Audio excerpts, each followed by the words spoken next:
Israel के प्रधानमंत्री Netanyahu किसी भी वक्त ईरान पर हमले का ऑर्डर दे सकते हैं। ये खबर अमेरिका के खुफिया एजेंसियों के हवाले से आई है। इजराइल के एयरफोर्स ईरान पर हमले के लिए इतने बेताब हैं कि नेतन्याहू ने ट्रंप की सलाह मानने से इनकार कर दिया है। ट्रंप ने नेतन्याहू से कहा था कि जब तक वो परमाणु मुद्दे पर ईरान से बात कर रहे हैं तब तक वो कोई ऑपरेशन ना करें, लेकिन खबर है कि इजराइल के फाइटर जेट एक नए मिशन के लिए तैयार कर दिए गए हैं। नमस्कार, आप देख रहे हैं न्यूज़ 18 का डिजिटल प्लेटफॉर्म। मैं हूं आपके साथ सृष्टि शर्मा। इजराइल का F-15 तैयार है, इजराइल का F-16 तैयार है और यहां तक कि अमेरिका से मिला F-35 भी तैयार है। ये तीनों लड़ाकू विमान इजराइल को अमेरिका से ही मिले हैं। ये तीनों जेट इजराइल के सबसे खतरनाक स्ट्राइक मिशन के लिए तैयार हो चुके हैं। F-15, F-16 और F-35 तीनों के टारगेट पर है ईरान और उसके परमाणु प्लांट। इन तीनों जेट्स के वीडियो आने के बाद सवाल है कि जनवरी गुजरा, फरवरी गुजरा, मार्च भी गुजरा और अप्रैल भी गुजर गया। अब मई के आखिर में क्या होगा? क्या 2025 का सबसे खतरनाक पल आ चुका है? ये सवाल इसलिए क्योंकि ईरान पर इजराइल की हमले की घड़ी बहुत करीब आ गई है। ये खबर अमेरिका से लेकर यूरोप और इजराइल के मीडिया ने छाप दी है। इन रिपोर्ट्स में अमेरिका की खुफिया एजेंसियों का हवाला दिया गया। रिपोर्ट्स में बताया गया कि इजराइल बहुत जल्दी ईरान के खिलाफ खतरनाक कदम उठाने जा रहा है। अमेरिका के इंटेलिजेंस एजेंसियों के मुताबिक इजराइल ने ईरान के परमाणु ठिकानों पर हमला करने की तैयारी कर ली है और ये स्ट्राइक बहुत जल्दी अंजाम दी जा सकती है।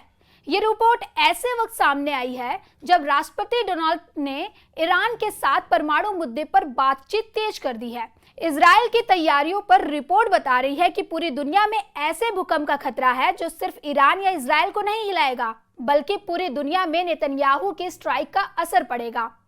अब सवाल है कि ईरान और इजराइल के बीच क्या होने वाला है? क्या वाकई इजराइल ने अब ईरान से आर पार करने का मूड बना लिया है? जबकि ट्रंप ने उनको आगाह किया है कि परमाणु मुद्दे पर बातचीत के दौरान अगर इजराइल ने ईरान पर हमला किया तो वो उसका साथ नहीं देगा। हालात बहुत ज्यादा गंभीर है। अगर ऐसी स्ट्राइक होती है तो वो बारूद का ढेर आग बनकर पूरी दुनिया को जला सकता है, जिस पर पूरा पश्चिम एशिया इस वक्त बहुत मुश्किल से टिकने की कोशिश कर रहा है। अमेरिका खुफिया अधिकारियों का हवाला देकर बताया गया है कि ईरान पर स्ट्राइक को लेकर नेतन्याहू ने अभी आखिरी फैसला नहीं किया है, लेकिन उनकी तैयारी इस वक्त पूरी है। इजराइल अब हमले के लिए आगे कदम बढ़ाता है या नहीं, ये पूरी तरह ईरान और अमेरिका की बातचीत पर निर्भर करता है। परमाणु मुद्दे पर अमेरिका और ईरान की बातचीत में सबसे बड़ा मुद्दा है यूरेनियम संवर्धन, और ईरान ने कह दिया कि दुनिया की कोई ताकत उसे परमाणु ऊर्जा का इस्तेमाल करने से नहीं रोक सकती, ना ही उसका परमाणु संवर्धन की प्रक्रिया पर ब्रेक लगाने का इरादा कामयाब होगा।